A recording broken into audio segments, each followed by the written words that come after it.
Do you know what it means to be a spinster? Have you ever heard that word whispered? Sometimes with a snicker, sometimes with a sigh of pity.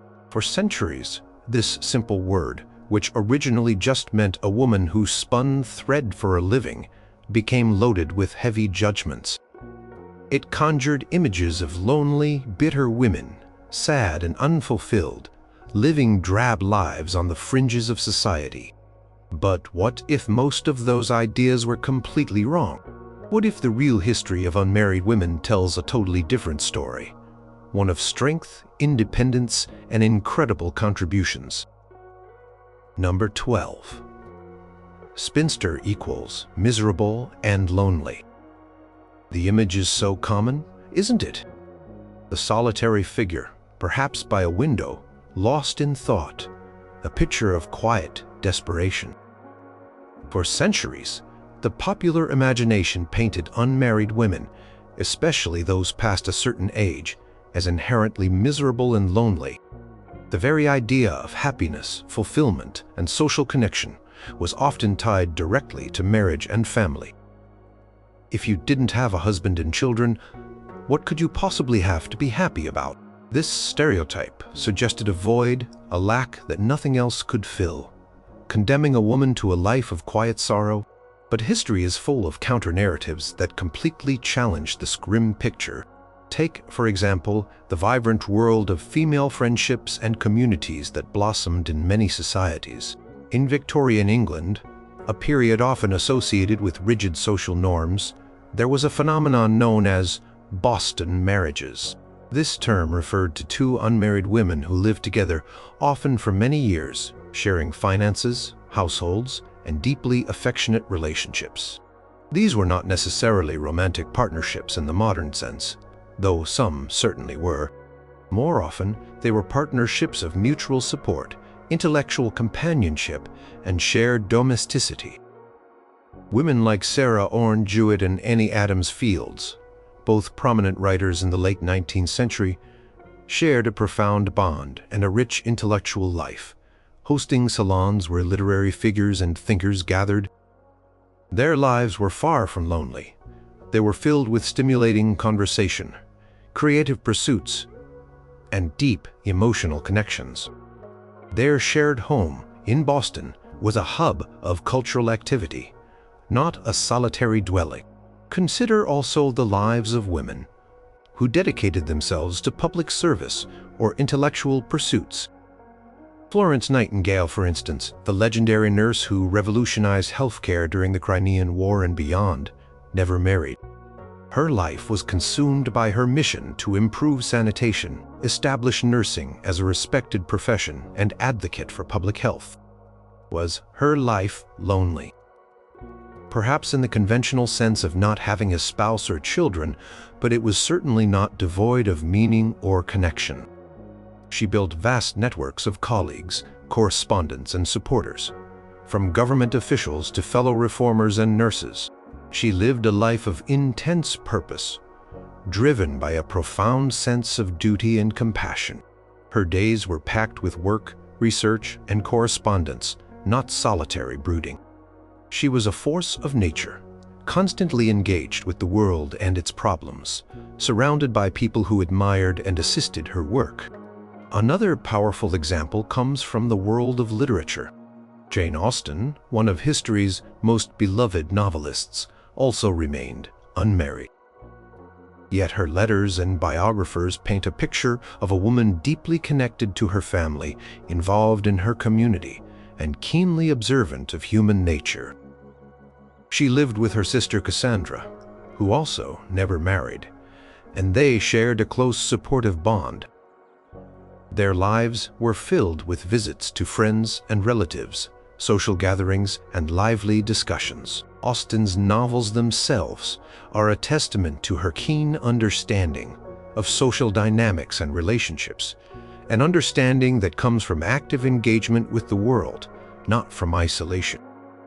Her wit and satirical insights reveal a mind constantly processing and interpreting the human comedy around her.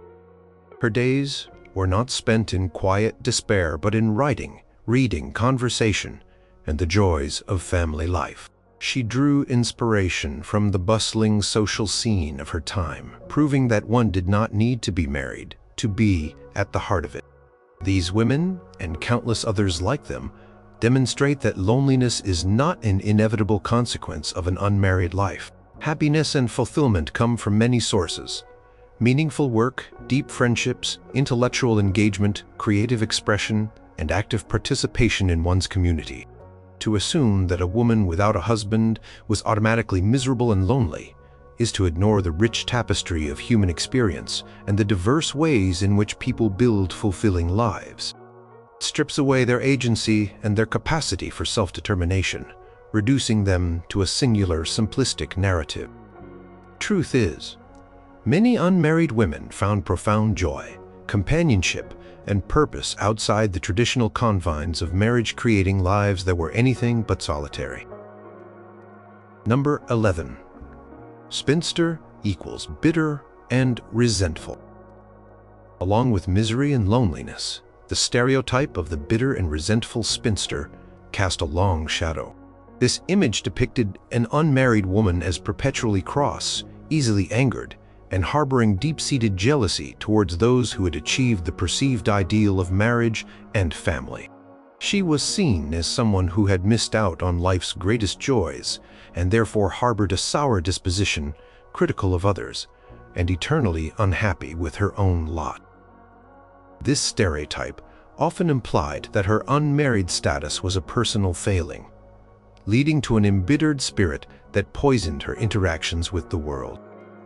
However, historical records reveal a different story, charting countless unmarried women who were pioneers, philanthropists, educators, and activists. Women who channeled their energy into positive change and contributed immensely to society. Their lives were characterized not by bitterness, but by purpose, passion, and often profound generosity. Consider the life of Susan B. Anthony, a towering figure in the American women's suffrage movement. Born in 1820, Anthony never married. Her life was a relentless crusade for women's rights, particularly the right to vote. She traveled tirelessly across the United States, giving speeches, organizing conventions, and campaigning for legislative change. Her work was arduous, often met with ridicule and opposition, yet she persisted with unwavering dedication. Was she bitter? Her extensive correspondence and public speeches reveal not bitterness, but an immense passion for justice, a fierce determination, and an unwavering belief in the equality of all people.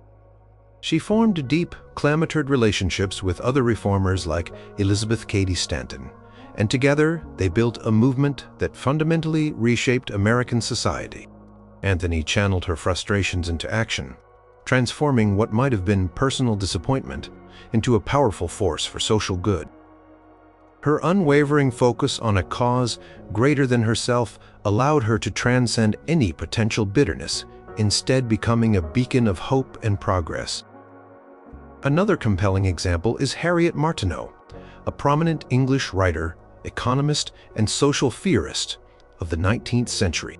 Martineau, who also never married, was a prolific author of more than 50 books and numerous essays covering topics from political economy to social reform. She traveled extensively, observed societies, and wrote with sharp intellect and incisive commentary. Her work was influential in shaping public opinion on issues like abolitionism, women's education, and the poor laws. Despite facing personal health challenges and the societal prejudices against intellectual women, Martineau lived a life of intellectual vibrancy and engaged advocacy. Her writings and personal interactions reflect a curious mind, a strong moral compass, and a deep commitment to improving human conditions rather than a bitter spirit.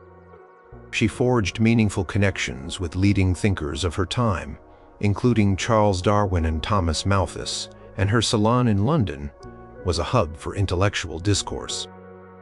Her resilience and unwavering commitment to her work demonstrate a spirit of earnest engagement, not one of resentment. Think also of the many women who chose careers as educators or missionaries in the 19th and early 20th centuries. Often, these roles were seen as suitable alternatives for unmarried women, but many embraced them with genuine enthusiasm and dedication. They established schools, ran orphanages, traveled to distant lands to provide education and healthcare, and nurtured generations of students. Their motivations were often rooted in altruism, a desire to serve, and a profound belief in the jotting power of knowledge and compassion. These women, like Mary Lyon, who founded Mount Holyoke College, or countless anonymous teachers in one-room schoolhouses, poured their lives into their vocations. They were figures of respect and admiration in their communities, living lives of immense purpose and impact. Their legacies are built on contributions, not complaints. These historical figures defy the stereotype of the bitter spinster. Their lives were filled with meaningful work, intellectual pursuits, deep friendships, and a powerful drive to make a difference in the world. They faced challenges, certainly, as all people do, but they met them with resilience and a spirit of contribution. To label such women as bitter is to misunderstand their motivations, their achievements, and the rich inner lives they cultivated, proving that fulfillment and purpose can be found in countless ways beyond the confines of traditional marital expectation. Number 10. Spinster equals ugly or undesirable. This stereotype is perhaps one of the cruelest, directly linking a woman's marital status to her perceived physical attractiveness or social desirability. The underlying assumption was that if a woman remained unmarried, it must be because she was either too plain, lacked charm, or possessed some fundamental flaw that made her undesirable to potential suitors. This stereotype often implied a woman's worth was solely tied to her ability to attract a husband, and failing to do so meant she was somehow deficient, both physically and socially. It reduced her value to a single narrow criterion. Yet history provides abundant evidence that many unmarried women were admired, respected, and even celebrated for their intelligence, wit, talent, and strength of character, qualities that far surpassed superficial notions of desirability. Their choices to remain unmarried often stemmed from their own agency, priorities, or the absence of a truly suitable partner, rather than a lack of opportunity or inherent flaw. Consider Elizabeth, the Virgin Queen of England. While her status as a monarch makes her an exceptional case, her deliberate choice to remain unmarried is highly relevant to this stereotype. Elizabeth was a powerful ruler, celebrated for her sharp intellect, political shrewdness, and captivating charisma. She was courted by numerous European princes and noblemen throughout her reign, yet she skillfully navigated these proposals, using them to her political advantage without ever committing to marriage. Was she undesirable? Absolutely not. She was a woman of immense power, wit, and learning, who commanded respect and admiration. Portraits of her often show her adorned in magnificent gowns and jewels, reflecting her royal status and personal taste, but her appeal lay far deeper than physical appearance. Her keen mind and formidable will were her true strengths, and she understood that marriage could potentially undermine her authority. Her choice to remain single was a conscious, strategic decision, not a consequence of being undesirable.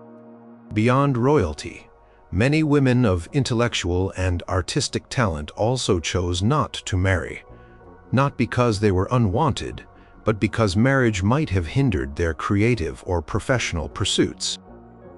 Take, for instance, literary figures like Emily Dickinson. While she led a reclusive life, her poetry is now recognized as some of the most profound and influential in American literature. Her deep, complex inner world and unique artistic vision were far from undesirable. Her intensity, her intellectual curiosity, and her unique way of seeing the world were her defining features.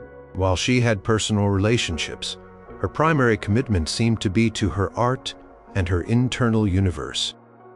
Her genius lay not in her ability to conform to societal expectations of desirability, but in her extraordinary ability to transform personal experience into universal verse.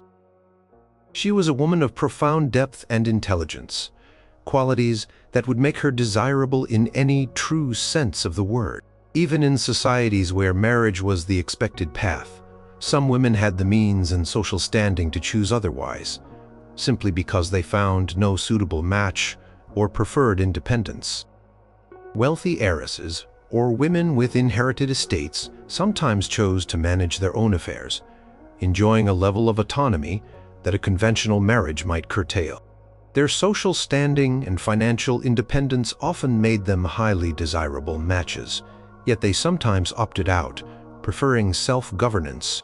For them, desirability wasn't about catching a husband, but about maintaining their personal freedom and pursuing their own interests. Their choice was often an affirmation of their self-worth and autonomy, not an admission of a lack of appeal. The stereotype of the ugly or undesirable spinster fundamentally misunderstands the complexities of human attraction, personal choice, and the diverse sources of a woman's value.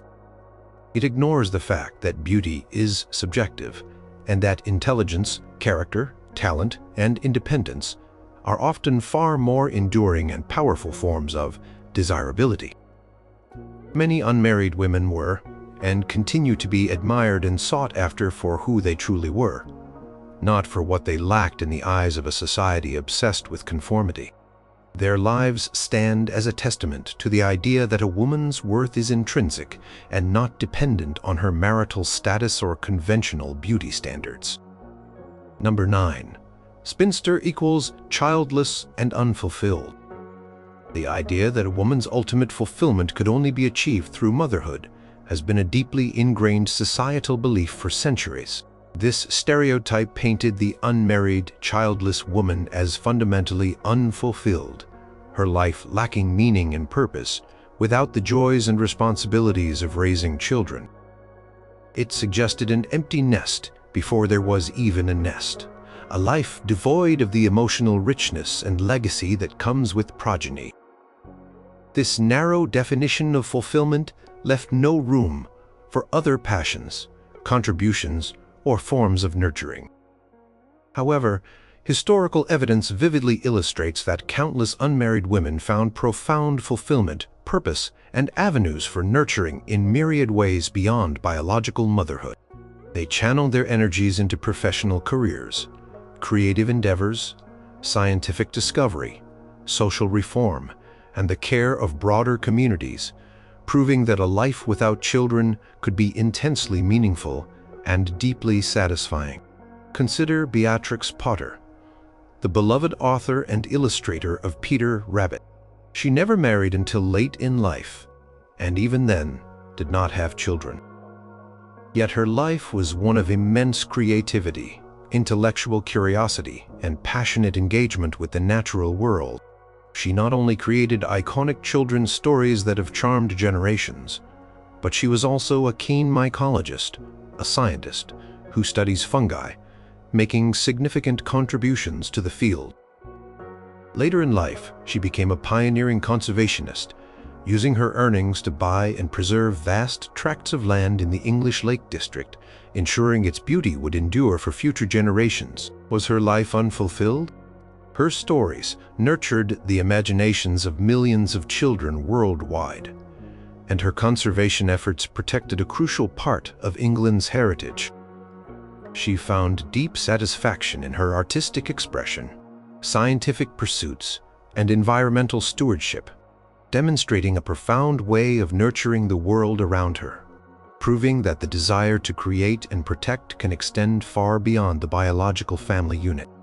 Another powerful example is Clara Barton, the founder of the American Red Cross. Barton, who remained unmarried throughout her life, dedicated herself to humanitarian service. During the Civil War, she risked her life on battlefields to deliver supplies and care for wounded soldiers, earning the nickname Angel of the Battlefield. After the war, She tirelessly worked to identify missing soldiers and later founded the American Red Cross, establishing a vital organization that continues to provide disaster relief and humanitarian aid globally. Her life was entirely devoted to serving humanity. She nurtured the sick, comforted the dying, and built an organization that brought hope and relief to countless individuals. Her immense legacy is one of compassion and effective action on a massive scale. To suggest her life was unfulfilled because she didn't have biological children is to completely miss the monumental impact she had on the lives of others and the deep satisfaction she clearly derived from her work. Beyond these famous examples, consider the legions of unmarried women who served as teachers, nurses, librarians, and social workers throughout history. Many of these professions were largely populated by single women, partly because marriage often meant ending one's career. These women played critical roles in their communities, educating generations of children, caring for the sick and elderly, managing public resources, and supporting vulnerable populations. They often formed deep bonds with their students, patients, or clients, acting as surrogate mothers, mentored, and caregivers. Their lives were defined by service and a profound sense of responsibility to others. For them, fulfillment came from contributing to the well-being and development of society, from nurturing young minds or healing ailing bodies.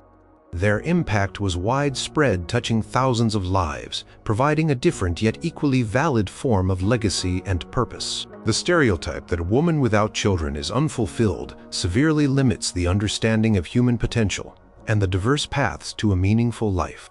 It overlooks the vast contributions of women who poured their energy into professional achievement, artistic creation, scientific discovery, and social reform.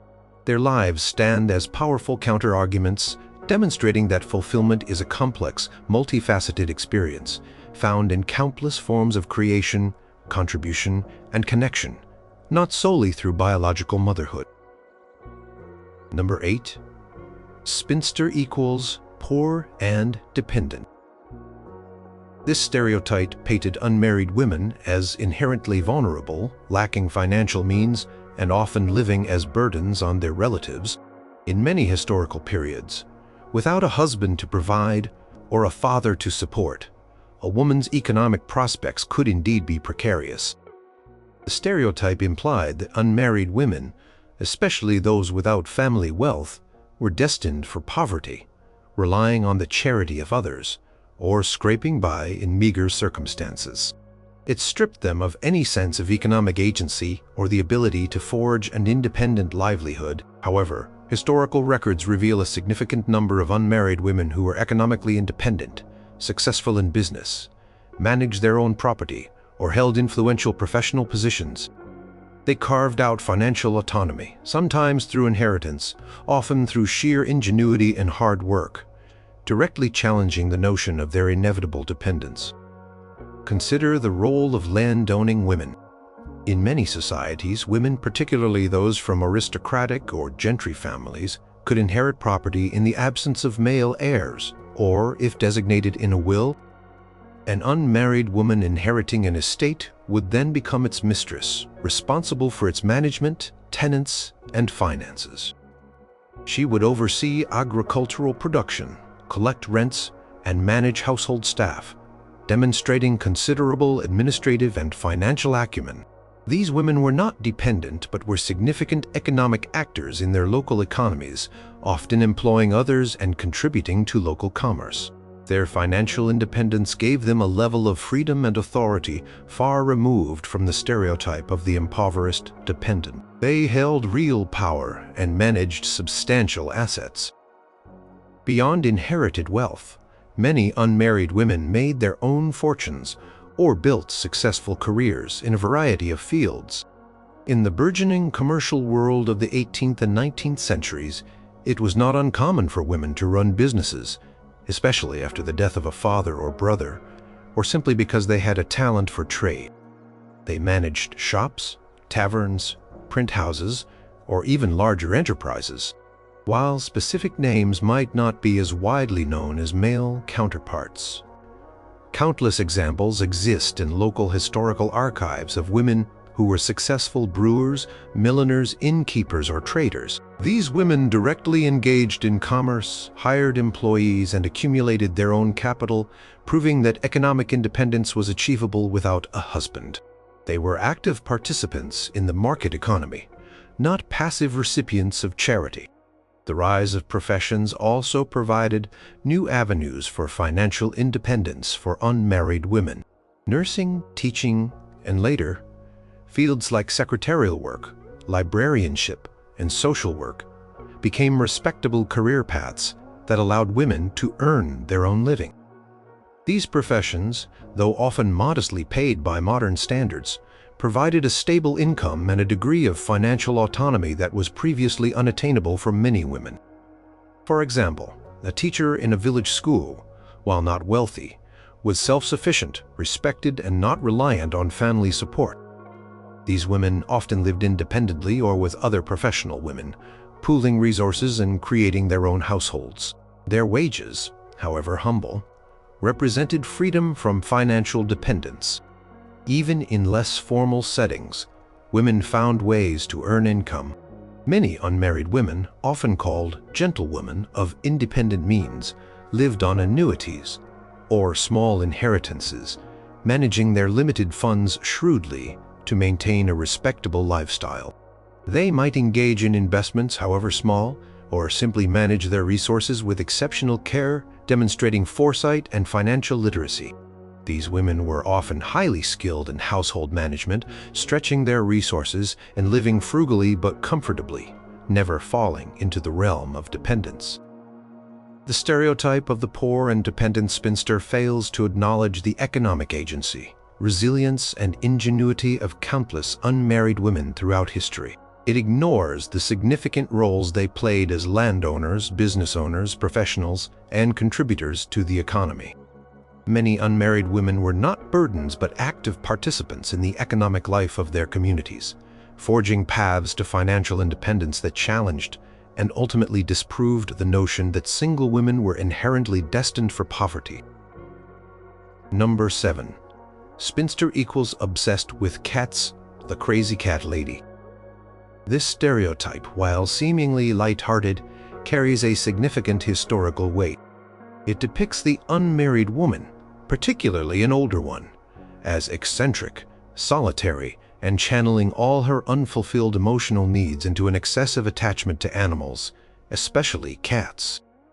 The crazy cat lady trope implies a retreat from human society, a peculiar and almost pathetic substitution for normal human relationships, and a general oddness that sets her apart. It suggests a life barren of meaningful human connection, compensated for by an overflowing menagerie of felines. However, historical reality reveals that women, unmarried or otherwise, have always shared a deep connection with animals. But this connection rarely signified a lack of human interaction or mental instability. Instead, it often reflected a genuine love for creatures, an appreciation for companionship, and sometimes a practical necessity. The crazy cat lady stereotype is a simplistic caricature that trivializes women's emotional lives and diverse interests. Consider the role of animals, including cats, in households throughout history. Before the advent of modern pest control, cats were highly valued for their ability to keep mice and rats at bay, protecting food stores and preventing the spread of disease.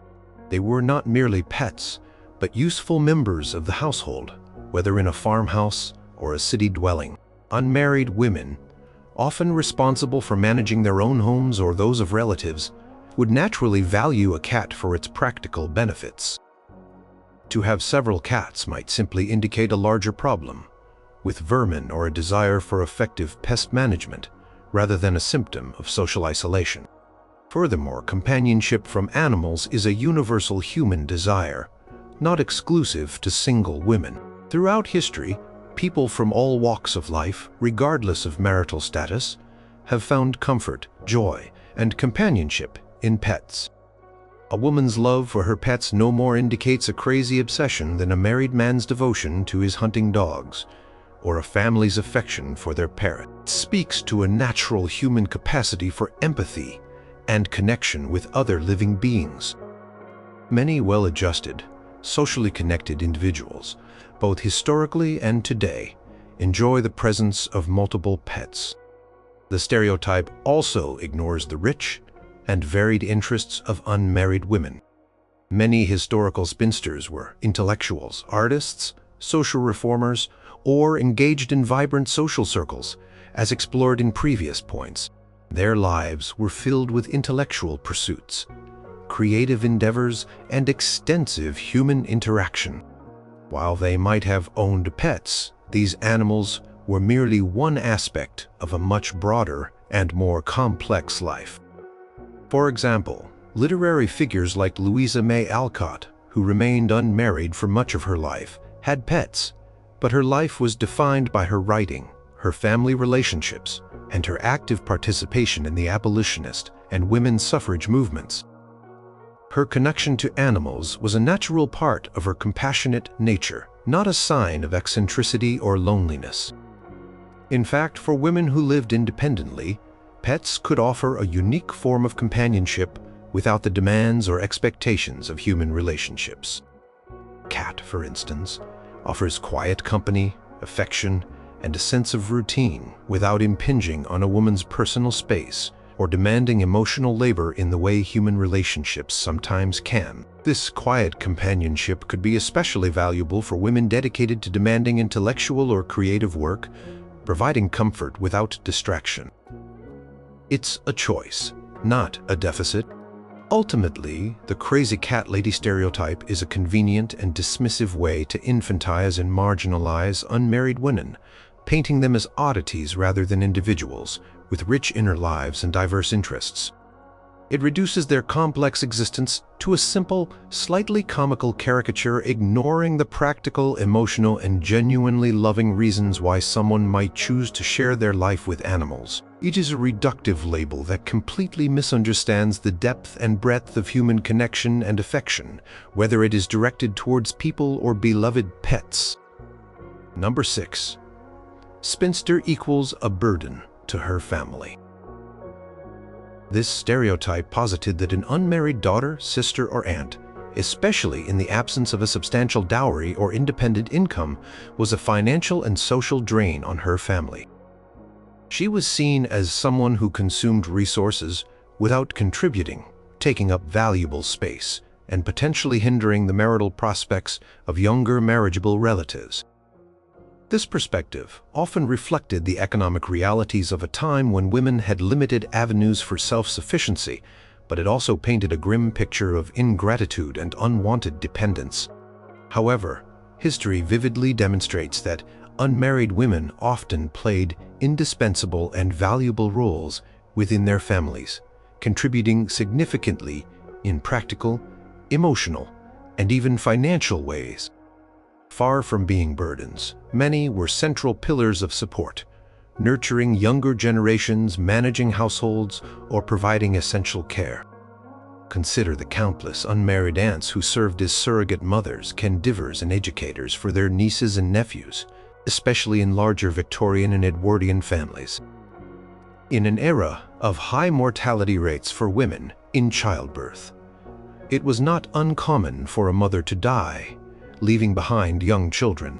Often, an unmarried sister or sister-in-law would step in to raise these children, taking on all the responsibilities of motherhood without the societal recognition or personal benefits of marriage. These aunts provided essential childcare, domestic management, and emotional support, freeing up other family members for work or other duties. Their contributions were not just financial relief, by essentially offering free labor, but also deeply personal, shaping the lives and characters of the children they helped to raise. They were often beloved figures, confidants, and sources of stability. Beyond childcare, unmarried women frequently played crucial roles in household management.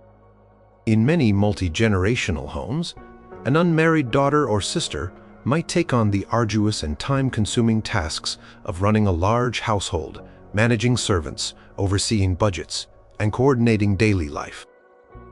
This was often an invisible but demanding job, allowing other family members, particularly men, to pursue professions or businesses. Her efficiency and organizational skills directly contributed to the family's overall well-being and prosperity. She was a silent, indispensable manager, her labor freeing up other family members to generate income or pursue social engagements. Furthermore, many unmarried women contributed financially, even if they did not have a conventional career. They might have private incomes from annuities or investments which they pooled with family resources. They might have managed family accounts, saving the family money through careful budgeting and shrewd financial decisions. Some even ran small home-based businesses, such as dressmaking, tutoring, or crafting, contributing directly to the household income. Their contributions might not always have been in the form of a visible salary, but they were nonetheless vital to the family's economic stability. A compelling example is Anna Freud, the youngest daughter of Sigmund Freud, the father of psychoanalysis. Anna never married and dedicated her life to developing her father's theories and becoming a pioneering figure in child psychoanalysis. She lived with and cared for her aging father, acting as his primary courtier, secretary, and intellectual partner during his later years. Her contributions were enormous, both to her father personally and to the field of psychology. She was not a burden, but an invaluable asset, enabling her father to continue his groundbreaking work despite his illness and establishing her own significant legacy. Her devotion was a choice, not a constraint, and it highlights the depth of familial bonds that existed outside of conventional marital roles. The stereotype of the spinster as a family burden fundamentally ignores the vast, often unseen labor and emotional support that unmarried women provided to their families. They were caregivers, educators, managers, and often crucial financial contributors, making indispensable sacrifices and efforts that allowed other family members to thrive. Far from being drains, many unmarried women were the linchpins of their families, quietly ensuring their stability and success. Their roles were often invaluable, proving that family extends far beyond immediate spouses and children, encompassing a broader network of mutual support and profound contribution. Number 5. Spinster equals repressed and sexless. This stereotype is perhaps one of the most demeaning, portraying the unmarried woman as devoid of passion, emotion, and especially sexual desire. It suggested a life of stark repression, a woman who was either naturally frigid or had become so due to her lack of a partner, leading to a dried-up existence. This stereotype stripped unmarried women of their fundamental humanity, reducing them to desexualized figures incapable of deep feeling or sensual experience. It denied their inner lives and often implied a tragic emptiness. However, historical evidence, often subtle but powerful, shows that unmarried women were complex individuals with rich, emotional, and passionate lives. They expressed their passions through various avenues: intense friendships, intellectual pursuits, artistic creation, social activism, and even in some cases discreet romantic relationships that did not conform to societal norms of marriage. Their lives were far from sexless or repressed in the shallow way the stereotype suggests. Consider the deep emotional intensity found in the friendships between women, particularly in the 18th and 19th centuries, often referred to as romantic friendships. These bonds were characterized by passionate letters, profound affection, and a sense of shared identity and purpose. While not always overtly sexual in the modern sense, they were intensely emotional and fulfilling. Women like Mary Wollstonecraft and Fanny Blood shared a bond that was central to Wollstonecraft's intellectual and emotional development. The profound emotional investment and reciprocal care in these relationships defy the notion of repression. These friendships were sources of profound emotional satisfaction and intellectual stimulation, demonstrating a richness of feeling that belied the sexless stereotype. Many unmarried women channeled their passions into creative or intellectual endeavors. Emily Dickinson, for instance, as mentioned before, led a largely reclusive life but poured an astonishing emotional intensity into her poetry. Her verses are filled with profound insights into love, death, nature, and the human soul. Her language is vibrant, her imagery often startlingly sensual. This was not a woman devoid of passion. Rather, her passion was sublimated into her art, expressed through words with extraordinary power. Her life was defined by an internal vibrancy, a constant engagement with profound questions and feelings, proving that passion can manifest in countless forms beyond the conventionally romantic or sexual.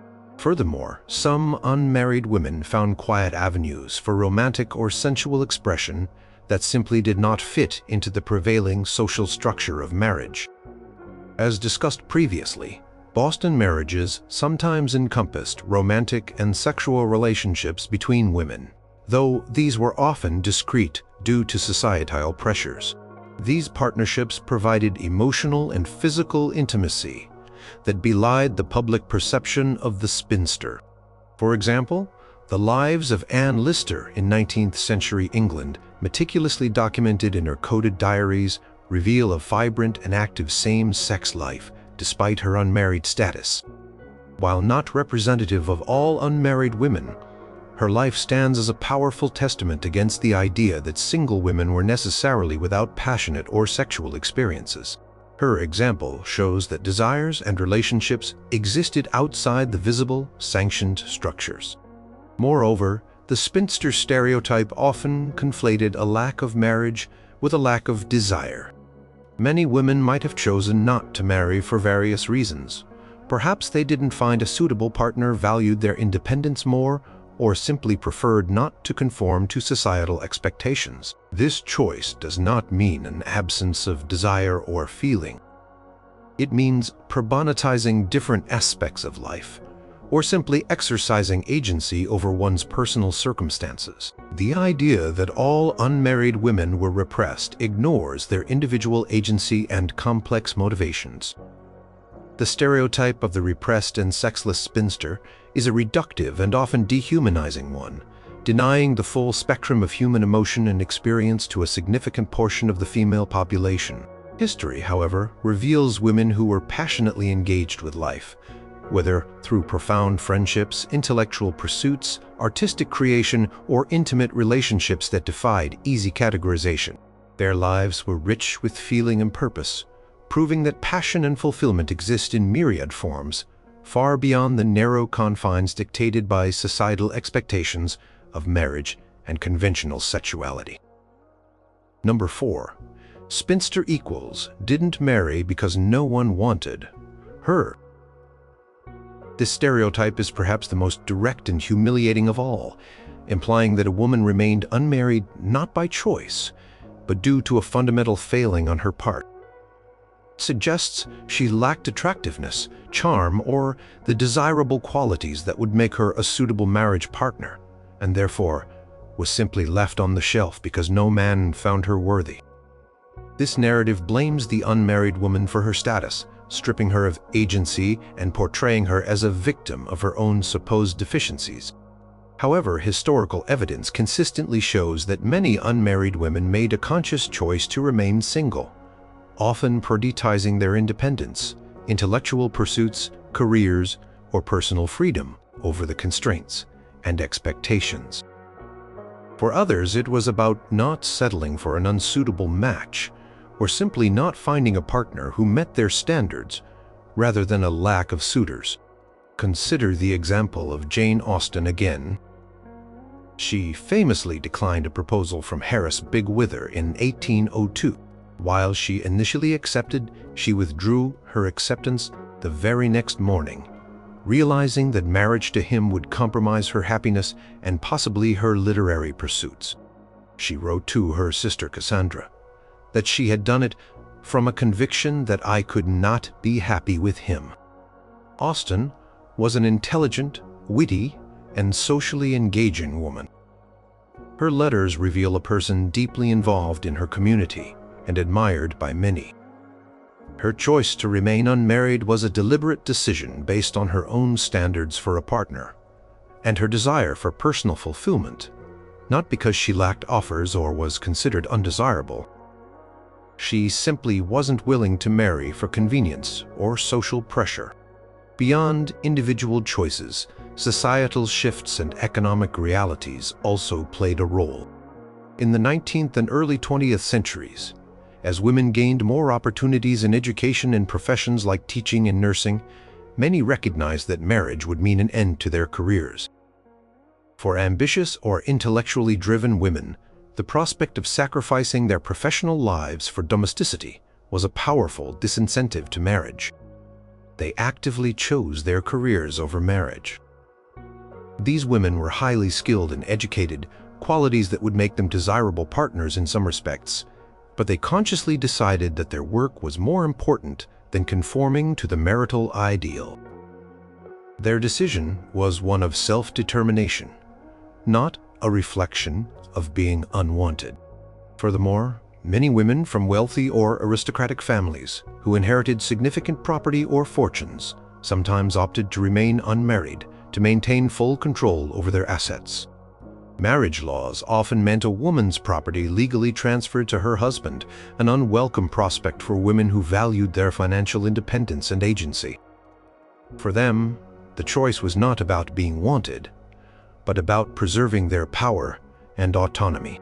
These women, often with significant wealth, were undoubtedly wanted by many potential suitors looking for advantageous matches, yet they strategically avoided marriage to retain their independence. Finally, the simple reality that suitable partners were not always available also contributed. Social circles might be small, and expectations for a spouse might be high. A woman might have been wanted by someone she didn't find suitable, or perhaps she simply hadn't met the right person. This is a common human experience that applies to both men and women, regardless of their eventual marital status. It does not imply a lack of inherent worth or desirability on the part of the unmarried individual. The idea that every single woman must have been unwanted simplifies a complex social landscape. The stereotype that a woman remained unmarried because no one wanted her is a deeply flawed and often cruel assumption. It ignores the vast array of personal choices, societal factors, and individual preferences that contribute to a woman's marital status. History shows us countless examples of women who actively chose their unmarried paths for reasons of independence, career, principle, or simply a refusal to settle, proving that their singleness was a testament to their agency, not a mark of their inadequacy. Number 3. Spinster equals a busybody or gossip. This stereotype portrays the unmarried woman as someone with too much time on her hands, lacking a purposeful life, and therefore prone to meddling in the affairs of others and spreading rumors. Paints her as nosy, intrusive, and often malicious, filling her days with trivial observations and idle chatter about her neighbors. This image suggests a lack of depth and a misdirection of energy, implying that without the responsibilities of a husband and children, a woman would inevitably resort to gossip and interference. However, historical evidence completely contradicts this narrow view, demonstrating that many unmarried women were highly intelligent, discreet, and deeply engaged in serious intellectual, political, or social pursuits. They were often figures of respect and wisdom in their communities, valued for their insights and contributions rather than their idle talk. Consider the role of women involved in intellectual salons or literary circles. In the 18th and 19th centuries, particularly in France and England, women often hosted salons where leading thinkers, artists, and politicians gathered to discuss ideas. While some hostesses were married, many unmarried women also played significant roles in facilitating these intellectual exchanges. These were environments where serious discourse, philosophical debate, and the sharing of knowledge took precedence. Figures like Gertrude Stein, though she had a partner, hosted a famous salon in Paris in the early 20th century that attracted literary giants like Ernest Hemingway and F. Scott Fitzgerald. While her context is slightly later, and she was not conventionally single, her role as a convener of intellectual discussion, far from gossiping, highlights the engagement of some unmarried women with serious topics. Their focus was on stimulating conversation and the exchange of significant ideas, not petty chatter. Many unmarried women were also deeply involved in social reform movements. Abolitionists, suffragists, temperance advocates, and charity organizers often included a significant number of single women. Their work required discretion, strategic thinking, and the ability to organize large-scale efforts. For instance, the women who helped run the Underground Railroad, many of whom were unmarried, relied on secrecy and careful planning. Their lives were consumed by serious ethical and political work demanding their full intellectual and emotional capacities, leaving little room for idle gossip. Their focus was on justice and change, not on trivialities. Think also of the many unmarried women who dedicated their lives to scholarship, research, or writing. Their work demanded immense focus, discipline, and a quiet, contemplative nature. A scholar like Mary Somerville, a self-taught scientist and mathematician in the 19th century, though married late in life, her early intellectual development was largely independent. Or the many women who pursued academic careers as professors or researchers in the emerging women's colleges were deeply absorbed in their studies. Their time was spent reading, analyzing, and contributing to knowledge, not speculating about their neighbors' affairs. Their contributions were serious, intellectual, and often groundbreaking, requiring intense concentration and discretion. Furthermore, being unmarried often granted women a unique perspective and a degree of social mobility that married women might not have possessed. They could travel more freely, observe different social customs, and form broader networks of acquaintances. This often made them astute observers of human nature, but their observations were frequently channeled into creative works, like novels or sociological studies, rather than malicious gossip. Their insights were a product of intellectual curiosity and keen observation, not idle prying. The stereotype of the busybody or gossiping spinster is a dismissive caricature that fails to recognize the intellectual depth, serious pursuits, and dignified conduct of countless unmarried women throughout history. It strips them of their agency and misrepresents their contributions to intellectual life, social reform, and their communities. Many unmarried women were not idle or petty. They were thoughtful, engaged, and actively contributing to the world in meaningful ways, far beyond the confines of neighborhood whispers. Number 2. Spinster equals uneducated or unintellectual. This stereotype painted the unmarried woman as lacking in education, intellectual curiosity, or mental capacity. It suggested that, without the stimulation of a husband or the responsibility of raising children, her mind would remain uncultivated, leaving her ill-equipped for serious thought or meaningful contribution. The underlying assumption was that intellectual development was either a male domain or something fostered primarily within the confines of marriage and family life, leaving single women at a disadvantage, destined for a life of mental stagnation. However, historical records robustly demonstrate that many unmarried women were highly educated, intellectually brilliant, and made groundbreaking contributions to fields ranging from science and mathematics to literature, philosophy, and education. Far from being unintellectual, they were often at the forefront of academic and artistic innovation, proving that a sharp mind and a thirst for knowledge thrived independently of marital status. Consider the pioneering figures in women's education. The founding of women's colleges like Vassar, Wellesley, Smith, and Mount Holyoke in the 19th century was largely driven by unmarried women and staffed by unmarried women. These institutions aimed to provide women with an education equivalent to that offered to men, believing in women's intellectual capabilities. The early professors and administrators at these colleges, many of whom remained unmarried, were brilliant scholars and passionate educators who dedicated their lives to expanding intellectual opportunities. They held advanced degrees, conducted research, and published scholarly works challenging the notion that women, especially single ones, were intellectually inferior. They cultivated an environment where intellectual pursuit was paramount. Take, for instance, Mary Somerville, a self-taught Scottish scientist and mathematician in the 19th century. Although she married later in life, her intellectual journey began much earlier, and her profound contributions were recognized globally. She was a polymath who translated Laplace's Mécanique Céleste into English, making it accessible to a wider scientific community, and she wrote extensively on astronomy, physics, and geology.